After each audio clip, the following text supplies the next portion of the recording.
Hi everyone, I'm Isha. Please join me in welcoming our panelists today. Maya Tarantino from Dulaney High School in Maryland, and Abby Woods from Vanderbilt University.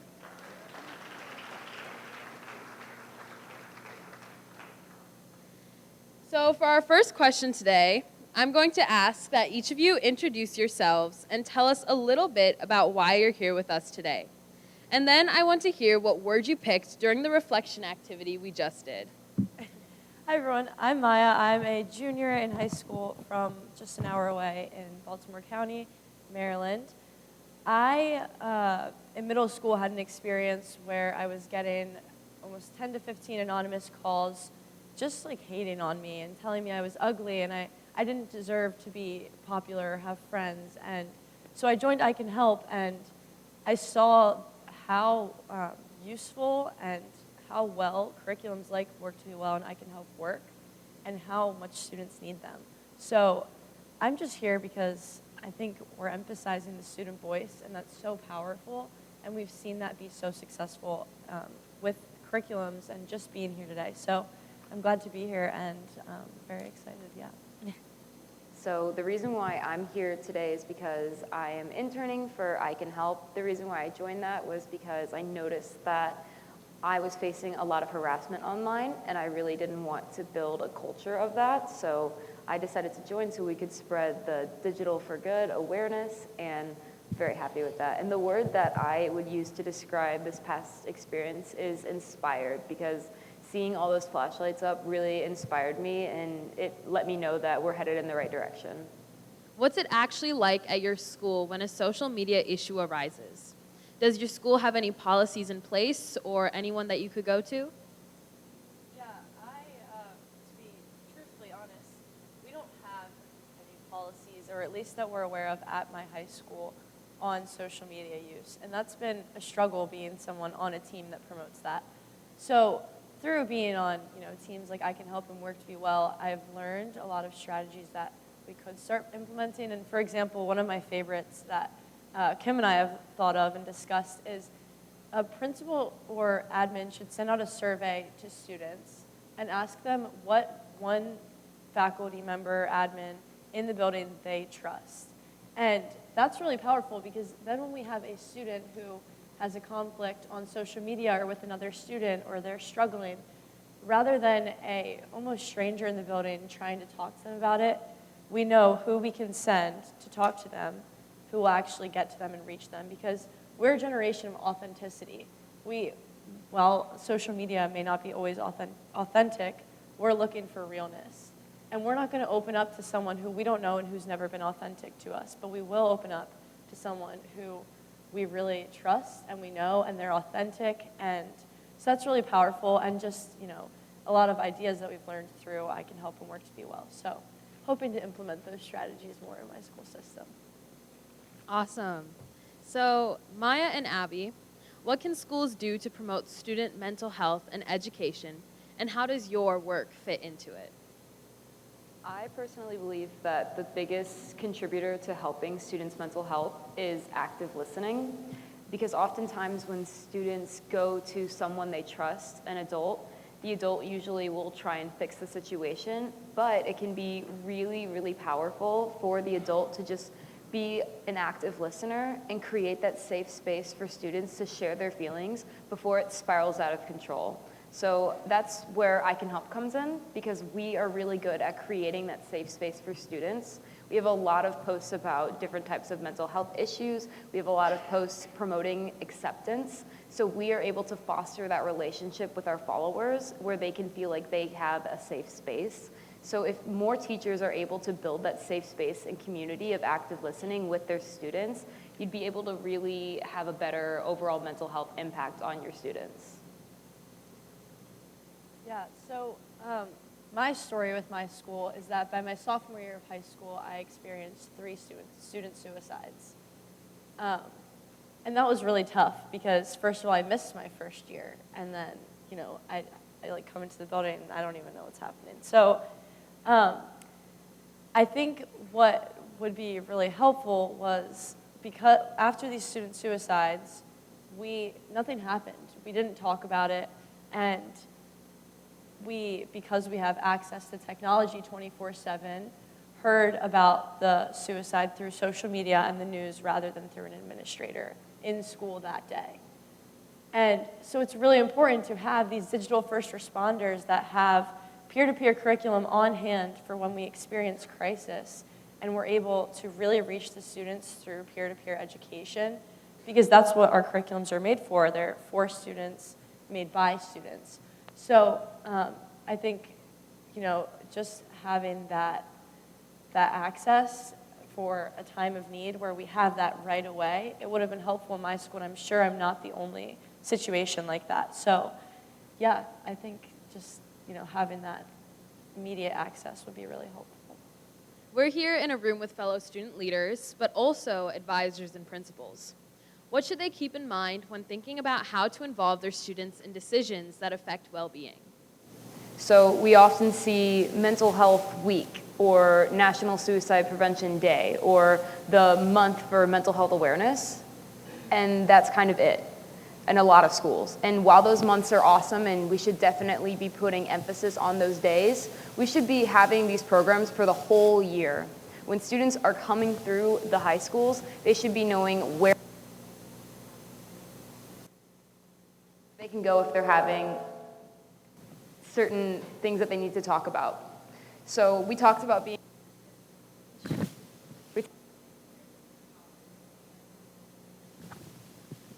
sorry.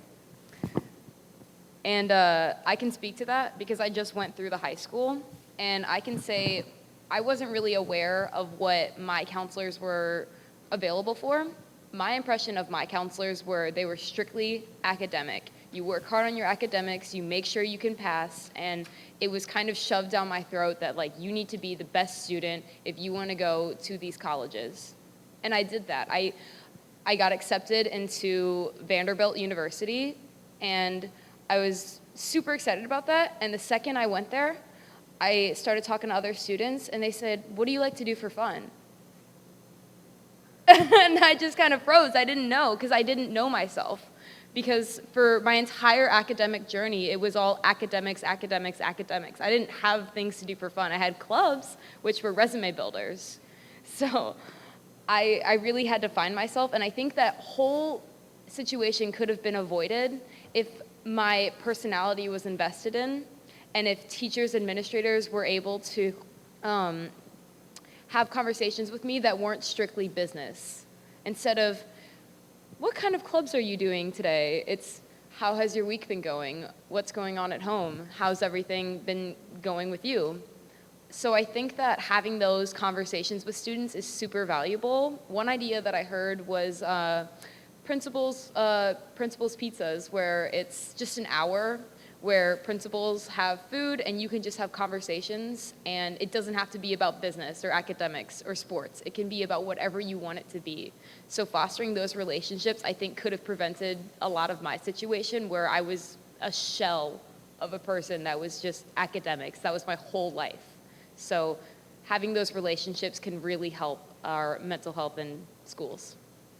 How do we cater to our BIPOC and LGBTQ plus communities' mental health needs when it comes to school?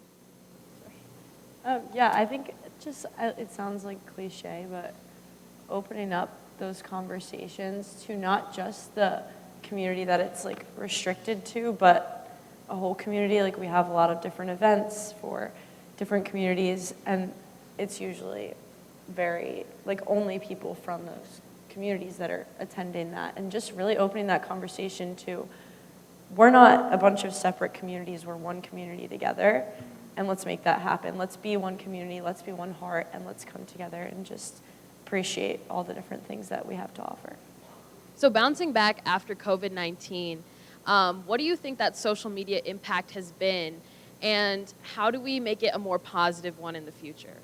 Yeah, I think that a result of COVID, but something that's healing now, is we forget that we're not talking to a username, we're talking to a human.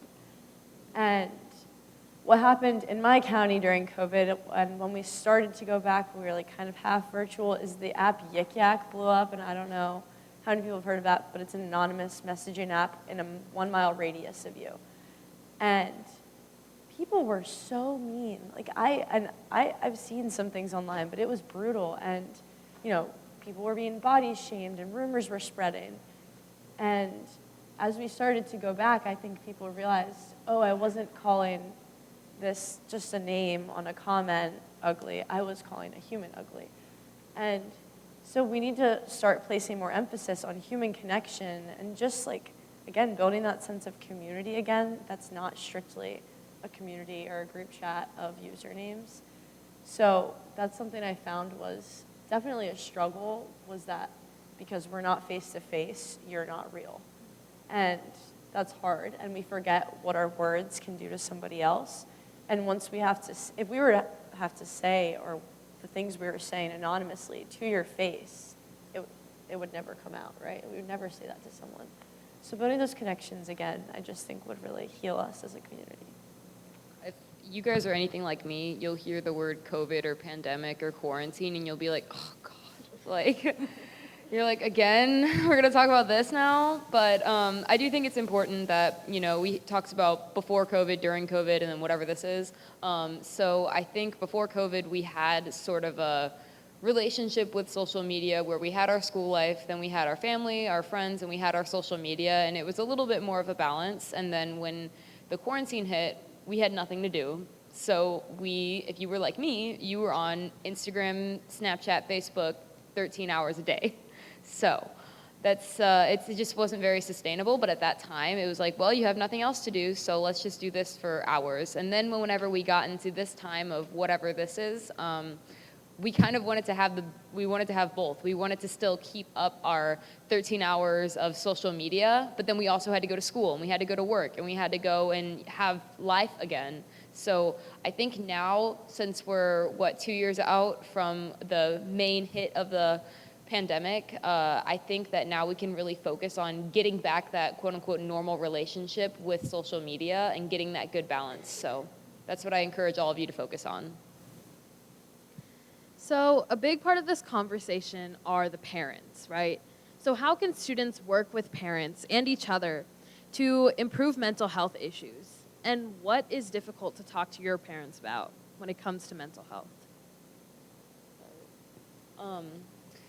It's kind of like the active listening thing. Whenever I go to my mom with an issue, it's not her fault, but I've tried to have her not do this, but I will have an issue, and then she'll go, oh, well, you know, you need to do this and that and this to solve that problem.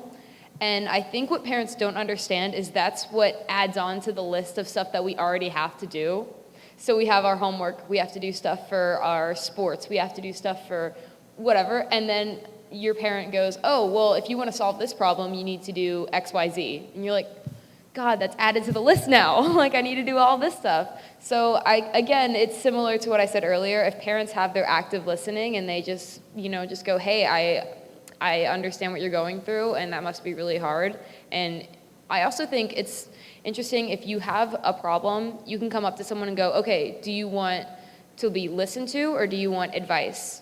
Because sometimes I do want advice. So you can ask, okay, do you want advice, or do you want to just be listened to? And both are very valid, and I think it's just emphasizing what we want is super important. Yeah, I've been very fortunate in the fact that I've grown up, and I tell people this all the time, my parents are my best friends. And I think it's just important to note that, because there's usually a sense of authority in a family, which there obviously should be some, parental control over, your children. But to be able to say that my parents are not just my authority, but also my best friends, it's created a relationship where I feel comfortable speaking to them about the things that I'm concerned about. And then I don't have that concern of, oh, like if I'm having trouble on social media, they're going to take my phone away. It's just like I'm having a conversation with my friend about my struggles. And then it creates more of an open conversation, because you take a teen who's talking to their best friend in school one day versus their parent at home. You're sitting at dinner and you're like, how was your day? Good. What did you do in school? And you're like, I don't know. Like, it's just, so you can open up that conversation. Again, authenticity, being authentic with your kids and even with yourself when it comes to communicating with them. It creates a friendship rather than a authoritative stance, if that makes sense.